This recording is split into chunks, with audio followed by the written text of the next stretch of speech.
Hey everyone, welcome back to another episode of The Dirt, the go-to podcast that delivers actionable insights so you can maximize your business value. I'm your host, Jim Barnish, and we've got a fun topic for you today, so let's dive right in. Today we're going to cover ways you can avoid pitfalls. That's right, you got to watch your step when entering the US market. The US is a treasure trove of opportunities, but breaking into it is not a walk in the park. If you're looking to enter the US market or just want to learn about market entry, you'll want to stick around to find out how to navigate our complex but rewarding landscape in the US, whether you're from here or not. Trust me, you don't want to miss this. As many of you probably know by now, there is no silver bullet when it comes to entering a new market, much less a complex market like the US. What you can do, however, is follow my lead and avoid some serious pitfalls. The 3 actions that you need to take are: number 1, test for product market fit. Number 2, leverage a US-based growth consulting firm. And number 3, cultural adaptation. All right, so we're going to talk about testing for product market fit first, because you can have the best product in the world, but if it doesn't resonate with the market, you're essentially throwing darts in the dark, which, unless you're Ted Lasso, this really isn't an easy task.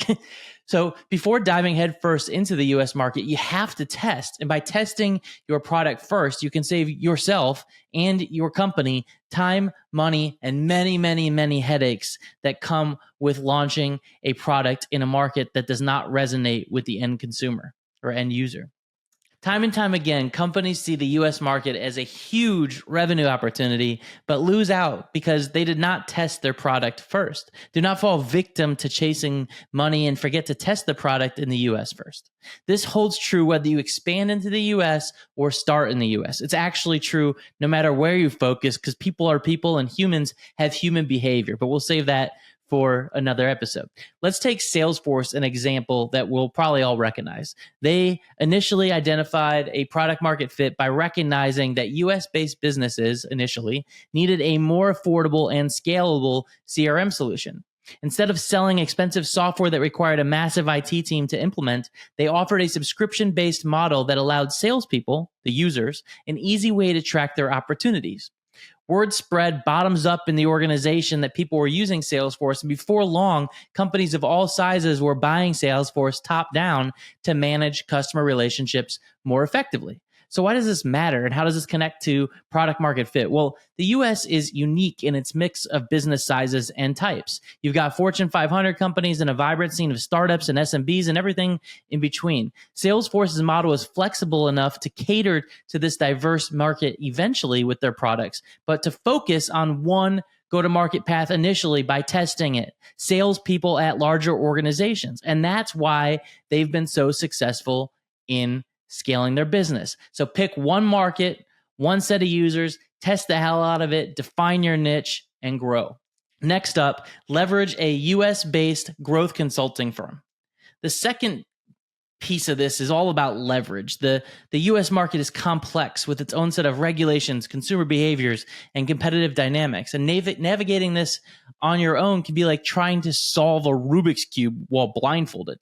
While some companies think that they can jump right into a new market without a hiccup, good luck.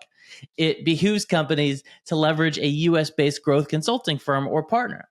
Think of these partners or firms like a veteran player on a team. They are able to pass down insights to the rookie teammates that you oftentimes cannot read in a book or in a market report because they have invaluable experiences and testing that they've done previously. It's hard to put a dollar sign on experience, but one thing I can assure you is that by leveraging partners that have experience in US markets, you are equipping yourself with a much wider knowledge base and ability to test locally. So you too can successfully enter the US market and avoid stumbling blocks your partners have experienced in the past.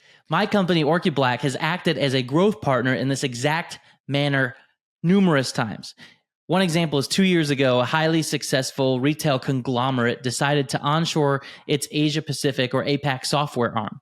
With no experience in the software space, this retailer turned to the growth consulting partner, in this case us, to affirm product market fit and execute a US entry strategy.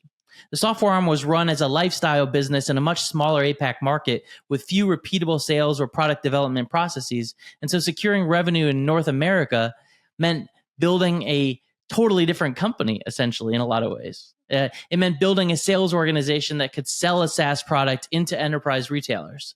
The product also needed significant work to make it enterprise grade, it was built on a legacy architecture.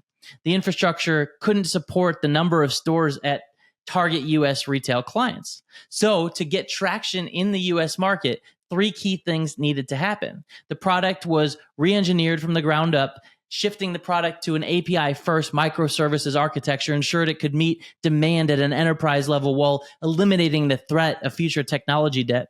The product feedback collection and development processes also shifted from building the most recent customer requests to prioritizing and selecting features in line with the product and company vision.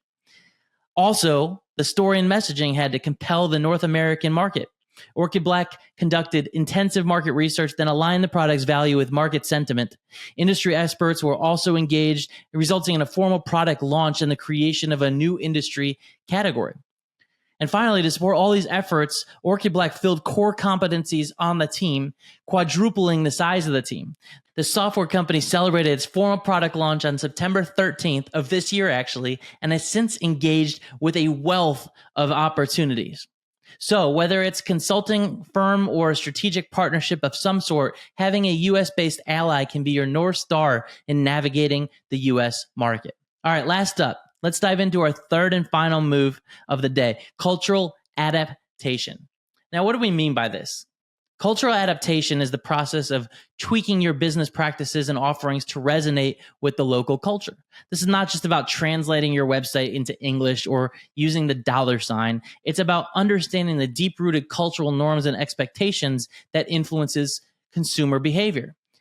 And at that, in the niche that you're trying to target, which ties back to product market fit, right? And this is especially crucial in tech-related industries where user experience can make or break your product. One of my favorite analogies is one I'm sure you've heard already. Think of the US culture as the dog and your product as the tail. The tail does not wag the dog wags the tail. So what I'm getting at is that your product needs to support and adapt to the mood of the culture, much like a tail does for a dog. Let's look at a business-to-business or B2B example that we'll all recognize the name of, Slack, a business communication platform that many companies, maybe yours, use today. Slack didn't just offer a functional tool. They understood the importance of workplace culture in the US, where the line between work and life is increasingly blurred. They designed their platform to be not just efficient, but also enjoyable to use, incorporating elements like emojis and customizable channels that fit into the American work culture. By understanding the cultural nuances of the US market, Slack was able to position itself as more than just a tool. It became a part of the American work lifestyle. We know the US market is a land of immense opportunities, but it's not a one-size-fits-all game. There are pitfalls everywhere you look, so be mindful what actions you should take before jumping into the US market. All right, so let's go through these 3 one more time. Number 1, test for product market fit so you limit your initial capital exposure to a new market. Number 2, leverage US-based expertise so you can have access to past experiences and knowledge and not suffer the same fate as previous market entrants. And number 3, adapt to the cultural landscape so you and your company can embrace the benefits of local culture rather than fall victim to it.